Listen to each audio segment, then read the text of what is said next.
Sa napakagandang umaga po sa inyong lahat ng mga kapwa ko ka-farmer. So sa umagang ito, sinimulan na po namin ang pagtatanim ng kamatis.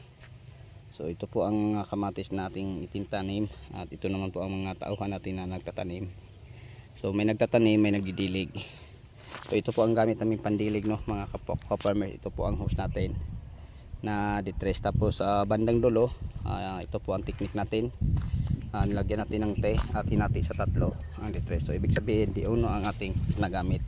So kinundim natin ang isa kasi dalawa ang nagdilig, then apat ang nagtatanim, pang pito po ako. So yun po mga ka-viewers, mga ka-farmers. So ngayon kami nagtatanim at ito naman po ang aming naitanim na mga kamatis. Ayan. So ang variety po ng ating kamatis ng mga ka-viewers, share ko lang po sa inyo. Ito po ang Jamti Max F1. So dati ito po ang taniman natin ng ampalaya. So ngayon ay kamatis na. So ayan. Wow, napakaganda po ang ating punla.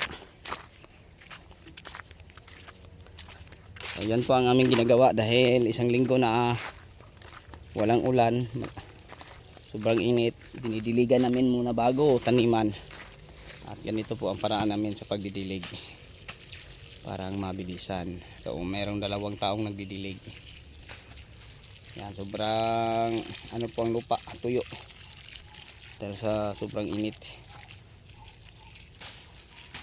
para pag tanim hindi po mamamatay mga ka-viewers at ka-farmers. So yan lang po. So silipin nyo natin ang nagtatanim.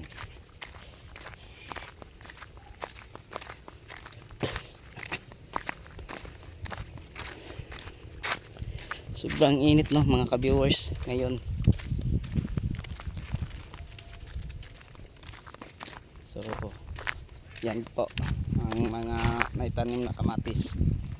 Ang planting distance po nito ay hell to hell, half meter. So yun po, may mga nakalatag.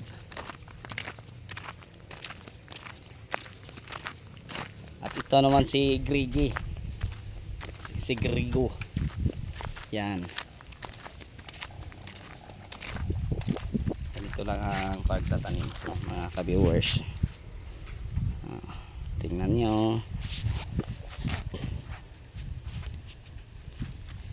So kailangan, no, kapag tatanim na ang kamatis, share ko lang po sa inyo, hanggang dito sa dalawang dahon, no, yun po mga farmers, para may magandang kalabasan hanggang sa dalawang dahon. So yun lang po ang maituturo at maibahagi ko sa inyo.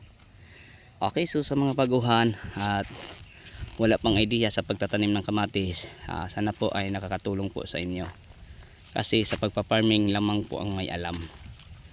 So kita nyo, no, mga ka-viewers, mga ka-farmers, ready na ang ating mga balag, handa na. So pagtanim pa lang may mga balag na, so ibig sabihin hindi na po tayo mahihirapan.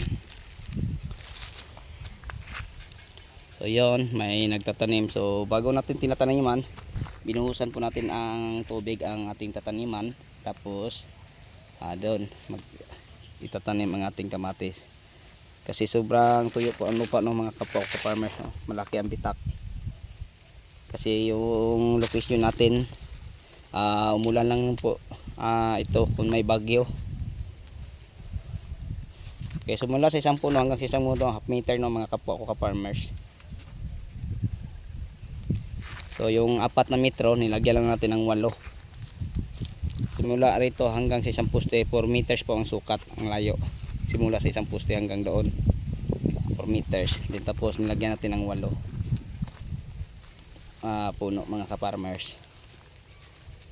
Okay, so sa inyong lahat, bago tayo magtapos, mega shoutout po sa lahat nating mga viewers, subscriber, commentator. Kung may tanong man kayo, huwag niyo kalimutan, pakilagay lang po sa ating inbox, no. So hanggang dito na lang, see you next vlog. Bye bye po.